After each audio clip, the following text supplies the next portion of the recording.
ग्राहक खड़े दो तीन तो बातों में लगे हुए है ना। उठा पाना अल्लाह का नाम ले गाड़ी खोल। वो बेचारा बंदा नया था, घबरा गया। बोले बाजी आप करोगी?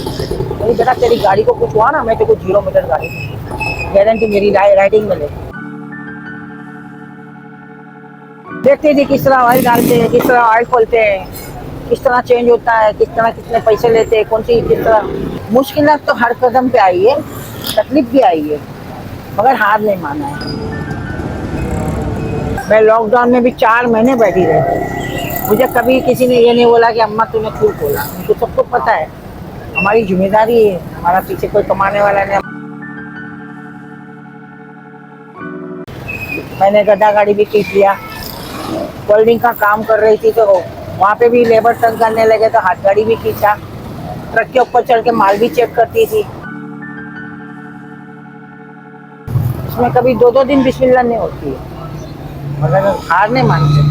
कुछ ना कुछ अल्लाह ताला काम बना ही देता है। इंजन सर्विस जो करती हूँ मैं खुद करके देती हूँ पूरे साल की गारंटी के ऊपर। अच्छा, माशाल्लाह इंजन सर्विस भी आप करके देती हैं।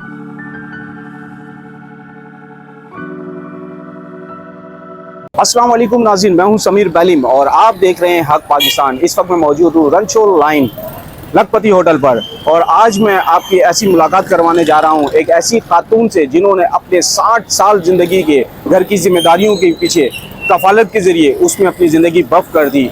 शौहर और बेटे के इंतकाल के बाद से उन्होंने अपने घर की पूरी जिम्मेदारी अपने पर ले ली। आइए उनसे सुनते हैं उनकी कहानी और उनकी ज़बानी। अस्सलाम वालेकुम आंटी, कैसी हैं आंटी आप? खैरियत से आप? अल्हम्दुलिल्लाह, बड़ा अल्लाह का। अच्छा आंटी, सबसे पहले तो आप अपना नाम बताएं। मेरा नाम जमीला खातून है और लोग मुझे मिस्सी सोहेल वाला। कितना अरसा हो गया इस तरह बाहर रोड पे मजदूरी करते हुए? मुझे 40 साल हो गए। 40 साल का अरसा आपने गुजार दिया मजदूरी करते हुए? हाँ। अच्छा, वो इसी रोड पर हुआ है या मस्जिद? इसी चौक पे, इसी चौक पर। अच्छा, दूसरा मेरा ये है कि आपसे कि आप मुझे बताएं कि आपने इस 40 साल के अरसे में क्या क्या स्ट्रगल किया, आपने किस किस लोगों को फेस किया और क्या क्या काम किया आपने? सबसे पहले तो मैं आपको ये बता दूं, ये मेरी जो जगह है 70 साल पुरानी है। जिस वक्त में ट्रामे और साइकिल रस्ते चलते थे उस वक्त में मेरे मरूम शौहर करते थे काम। फिर उनके इंतकाल के बाद से हमारे को जो रोजी रोटी का जरिया नहीं था और सब लेबर हावी हो गई तो उसके बाद में मैं आप मैदान में उतरी तो उस वक्त आपकी उम्र क्या थी? लगभग 23-24 के अंदर। 23-24 ईयर्स, यानी कि 23-24 साल की उम्र में आप रोड पर जो है वो मेहनत मजदूरी के निकली अपनी घर की जिम्मेदारी के लिए।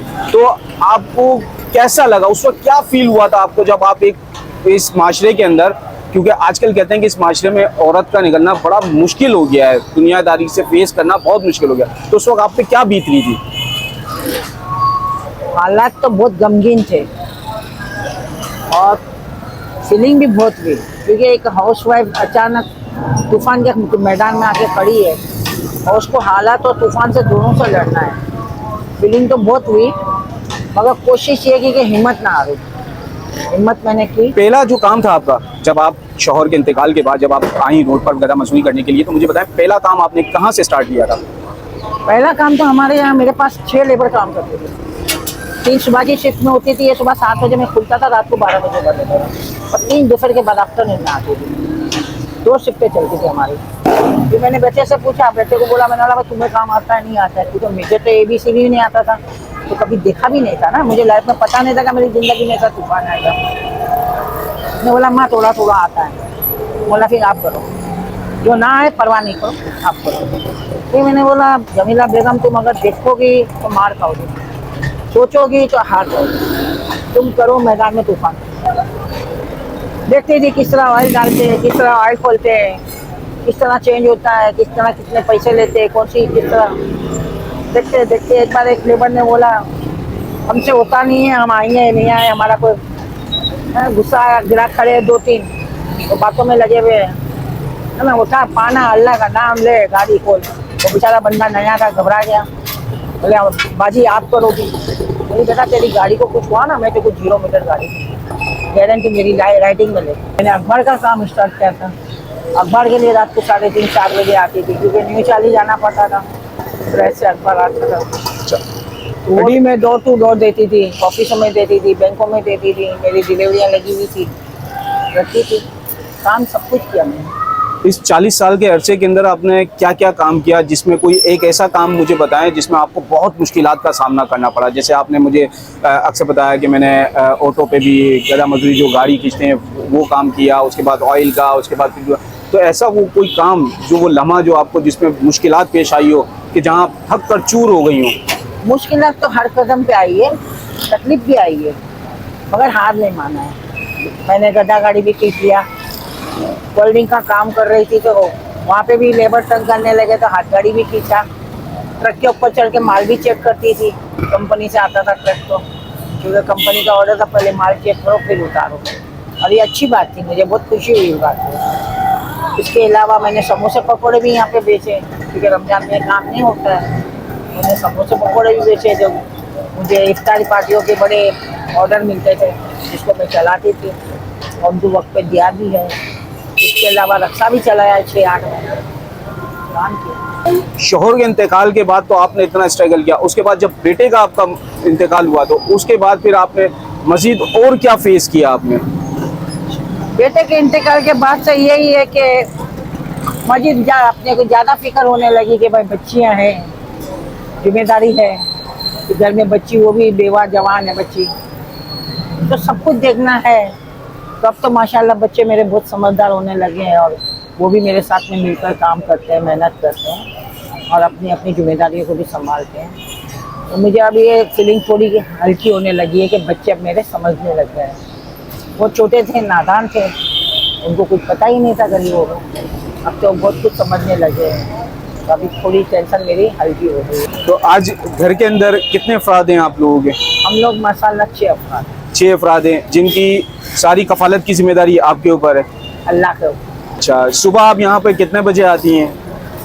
जब छुट्टी वाला दिन होता है, जैसे आज जैसे वर्किंग डे, हॉलीडे है गवर्नमेंट, तो 11 साढ़े 11, वरना आम दिनों में दोपहर में नमाज पढ़ के ही आती हूँ दौड़ की, जो कि आराम से फिर 7 साढ़े 7 बजे बंद करके जाती हूँ। सर मैंने देखा आजकल तो हालात वैसे इतने बुरे चल रहे हैं कि रोडों पे जो जगह कैंपसी जगह जगह पहुंची हुई है, तो आपके साथ कोऑपरेटेड है? मतलब मेरे कैंपसी साथ पुलिस? कॉपरेटिव है, ये सब हटा देंगे, पूरा मैदान खाली हो जाएगा, मगर मुझे नहीं हटाएंगे। मुझे बोलेंगे अम्मा बैठी रहे, अपनी दाल रोटी बना, मुझे कभी नहीं।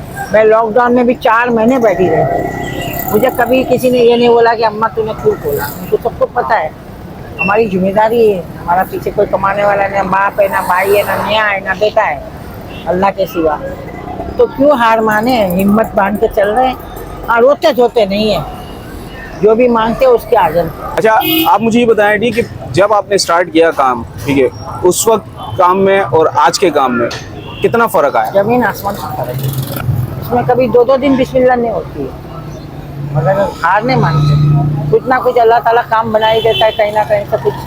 कोई किराए का एस्टेट का भी काम करती, कोई किराए का घर या दुकान निकल जाती है दाल होती। अच्छा, आपने यही कारोबार को क्यों सेलेक्ट किया? और भी बहुत सारे कारोबार थे आपकी नज़र में? ये उस मरूम की निशानी थी, एक नाम था उसका, एक पहचान थी। आपके शोहर की पहचान है ये, जो आज तक आपने कंटिन्यू किया हुआ है, जिंदा रखा हुआ है उनको, उनके जाने के बाद भी आज तक। अच्छा। वो कभी तो पुराना तेल मांगते हैं तो ये दे दो हम डाल देंगे, कभी तो सस्ते वाला मांगते हैं कि जो रिफाइन करके आता है, वो चीज़ हमारे पास नहीं है। आपका जो ऑयल है वो आपके मुताबिक कह रही है कि ओरिजिनल ऑयल है, जो कंपनी आपके का। शोहर के ज़माने से चलते हुए आ रहा है और आज तक एक नंबर ही काम किया। ये क्वालिटी चल रही है, अल्लाह का शुक्र है, तंदुरुस्त तो है, चलते फिरते तो है, कोई दवाई नहीं, कोई हकीम नहीं, मौला का शुक्र अदा करती है। शुरू से आपका यही काउंटर रहा है या ये काउंटर अभी आपने जो है वो चेंज किया है नहीं शोहर के बेटा, ज़माने? शुरू से तो वो तो बेचारा लकड़े की पेटी रखा हुआ था, अच्छा, चाय की पेटी आती है खाली, जी जी, वो ही रखा था।